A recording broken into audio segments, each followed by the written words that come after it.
अब मेरे बच्चों कैसे पढ़ना, अब मेरे बच्चों कैसे पढ़ना कैसे लिखना बताएगा ये चैनल मेरा, फिर टॉप 10 में नाम हो तेरा, कि टॉप 10 में नाम हो तेरा। तो चलो फ्रेंड्स, हम बात करते हैं इंग्लिश से। एक स्कोरिंग सब्जेक्ट होने के बावजूद इसमें ग्रामर में आप पूरे नंबर ले सकते हो, 90% तक। आप ट्रांसलेशन में नंबर ले सकते हो, आप प्रिसाइज में कैसे नंबर ले सकते हो, आप पैराग्राफ में नंबर कैसे ले सकते हो। ये आरएएस पीसीएस से संबंधित है, हालांकि इंग्लिश सीखने के लिए सभी के लिए महत्वपूर्ण रहेगा। ये मैंने एनालिसिस किया है कि इंग्लिश के अंदर बहुत सारे स्टूडेंट्स नंबर खो देते हैं और आरएएस मेंस में कट ऑफ के नजदीक जाके रह जाते हैं या टॉप रैंक प्राप्त नहीं कर पाते हैं। तो इंग्लिश टॉप स्कोरिंग कैसी है, इस पे मैं बात करूंगा कि जनरल इंग्लिश 80 मार्क्स का है आरएएस के अंदर। लैंग्वेज का जो पेपर होता है हिंदी अंग्रेजी का, वो एक ही पेपर होता है 200 नंबर का, जिसमें 120 नंबर हिंदी के होते हैं, आप सबको पता, 80 नंबर अंग्रेजी का होता है। आप सबको सबसे पहले सिलेबस पता होना चाहिए। ये सिलेबस मैंने टू द पॉइंट लिखा है, तो आपके पास भी लिखा हुआ होना चाहिए। अगर आप वेबसाइट से खुद लिख रहे हैं तो बहुत अच्छी बात है, आपकी याद होना चाहिए, आपके मेज पर होना चाहिए, जगह जगह या कमरे में चिपका होना चाहिए, ठीक है, या अंग्रेजी की पुस्तक के ऊपर लिखा होना चाहिए ताकि बार बार ना देखना पड़े। बाकी आप आर.के. रस्तोगी की पुस्तक ले आओगे, उसके पहले पन्ने पे ही सारा सिलेबस दिया हुआ है, या जिस भी प्रकाशन के ले आओगे वहां जरूर लिखा होता है, लेकिन आपको 2-3 बार पढ़ना है। सबसे पहले मैं बात करूंगा ग्रामर की, यानी शुरू से चलेंगे कि आप वहां किस प्रकार नंबर प्राप्त कर सकते हो। अकेले रस्तोगी सर की किताब से काम नहीं चलेगा। मैं बताता हूं मैंने किस प्रकार तैयारी की और मेरे टॉप मार्क्स आए थे। मेरे 200 में से 125 मार्क्स थे, और अब की बार तो 200 में से शायद 65-70 ही नहीं होंगे बहुत सारे लोग होंगे, क्योंकि 262 मेरिट रही है। तो मैं आपको बताता हूं कि करेक्शन ऑफ सेंटेंस सबसे पहले क्या आता है कि आपका जो ग्रामर है वो 20 नंबर का ग्रामर है। मैं तो कहता हूं 30 नंबर का, क्योंकि 10 मार्क्स का भी ग्रामर जैसा ही इसमें सारा कुछ जो फ्रेजल वर्ब है और है वो होते हैं। मैं आपको एक एक पॉइंट से चलूंगा कि सबसे पहले 20 नंबर का ग्रामर एंड यूजेज आते हैं, जिसमें करेक्शन ऑफ सेंटेंस आता है 10 नंबर का करेक्शन सेंटेंस करना। ये सारे सेंटेंस के आधार पर होते हैं, आपके वर्ब से, सेंटेंस से।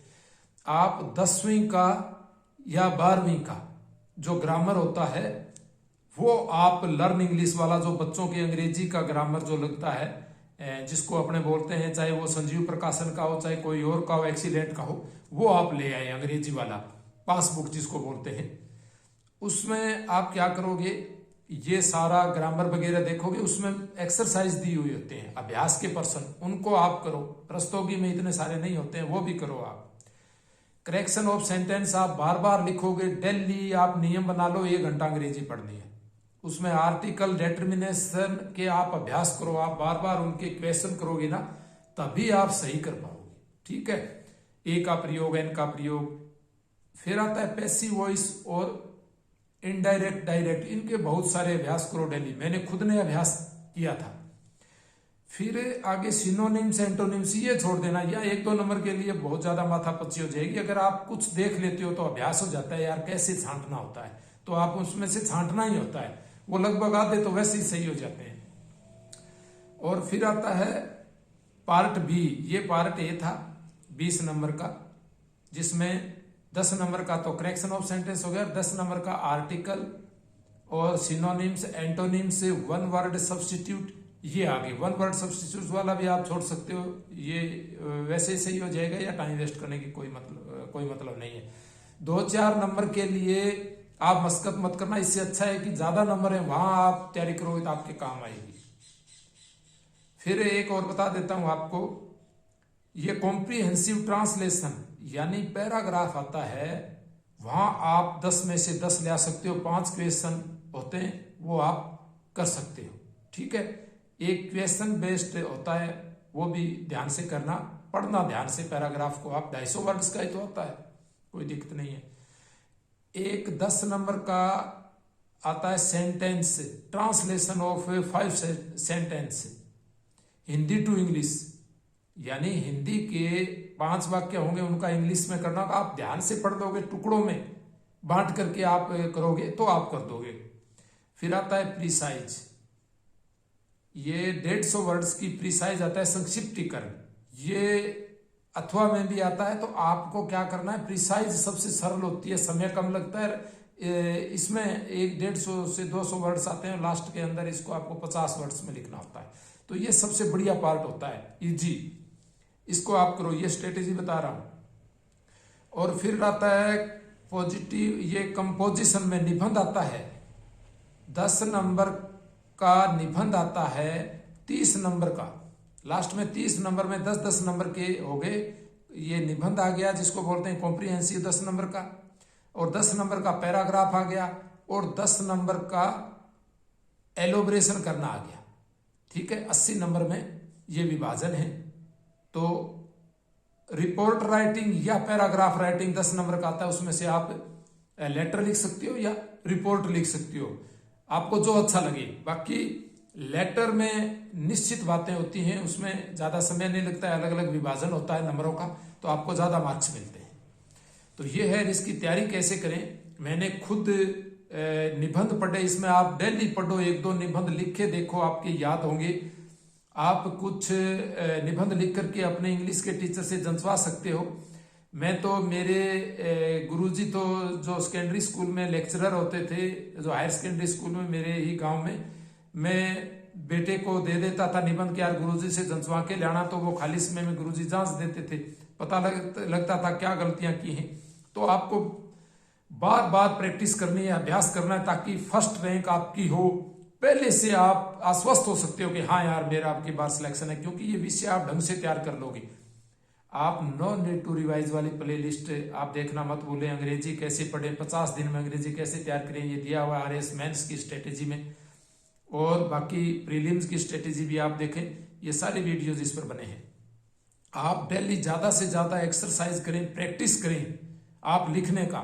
सिलेक्शन का सिर्फ और सिर्फ यही तरीका है कि डेली 1-2 घंटा आप अंग्रेजी को जरूर दें, हिंदी अंग्रेजी को, और डेली उनको बार बार पढ़ते रहें, बार बार लिखते रहें आप, और एसोसिएट करके पढ़ें। जैसे पैसिव वॉइस, डायरेक्ट इनडायरेक्ट का हम भूल जाते हैं। पैसिव वॉइस में पास वाले टेंस की क्रिया आती है, जैसे परफेक्ट है तो कंटिन्यूस वाली, कंटिन्यूस है तो परफेक्ट वाली, पास वाली। और डायरेक्ट इनडायरेक्ट में डायरेक्ट थर्ड होता है, डायरेक्ट होता है मतलब सीधा तीसरा आ जाता है, और पैसिव में पास वाले की क्रिया लगती है। ये थोड़ा सा कंफ्यूजन आप दूर करके पढ़ेंगे ना तो कोई दिक्कत नहीं आएगी। मैंने बहुत सारी एक्सरसाइज की थी, जो पैसिव वॉइस थी वो सारे करके देखता खुद, फिर उनके उत्तर जांचता कि मेरी सही है क्या। ये सारी चीजें आपको मेहनत करनी होती हैं फ्रेंड्स। कहते हैं कि ऐसे ही नहीं मिलते तक तो ताज, बड़ा संघर्ष करना पड़ता है, लेकिन मत डर मुश्किलों से बंदे, मुश्किलें जिंदगी का इम्तिहान होती है। डरने वालों को कुछ नहीं मिलता जिंदगी में, मुश्किलों से लड़ने वालों के कदमों में जहां होता है। विकल्प बहुत मिलेंगे मार्ग भटकाने के लिए, लेकिन संकल्प एक ही काफी है मंजिल तक जाने के लिए। हर कोशिश में शायद सफलता नहीं मिल पाती, लेकिन सफलता का कारण सिर्फ और सिर्फ कोशिश ही होती है। बार बार कोशिश करते रहें, ठीक है। खुद से बन रहे हैं, इसलिए समय लग रहा है, किसी को जिंदगी बनी बनाई नहीं मिलती। तो इसलिए खुद को तैयार करना पड़ता है, खुद को आप तैयार कर लीजिए। इसमें सारे वीडियोस मेरे बने हुए हैं, इस चैनल पर कहीं भटकने की जरूरत नहीं है। स्ट्रेटेजी मोटिवेशन के वीडियो ऐसे आपको नहीं मिलेंगे, क्योंकि चैनल पर लोग पढ़ाने की वीडियो डालते हैं, वो स्ट्रेटेजी में और इस तरह बहुत मेहनत करनी पड़ती है। कितने यूट्यूब्स के वीडियो देखने पड़ते हैं, कितना सिलेबस देखना पड़ता है, पहले के प्रीवियस ईयर्स के पेपर देखने पड़ते हैं, पूरी स्टडी की जरूरत होती है। तो थैंक यू फ्रेंड्स। आप सब्सक्राइब नहीं कर रहे हैं, 80% लड़के बिना सब्सक्राइब के देख रहे हैं, कुछ नहीं जाता है सब्सक्राइब। ये जीवन है, ये धर्मशाला की तरह है, या मेहमान की तरह आए हो चले जाओगे, हम सब चले जाएंगे, आप और हम। ये इस जीवन का आनंद लेना है, सबको सुखी रखना, खाओ और खाने दो, जियो और जीने दो, मस्त रहो, सहयोग करो जितना उसके इस मानव जीवन में। यार अपने से किसी का भला होता है तो इसमें क्या जाता है। सब्सक्राइब करें, लाइक करें, शेयर करें, सबको भला, सबका भला हो, सबको बेनिफिट मिले एग्जाम में।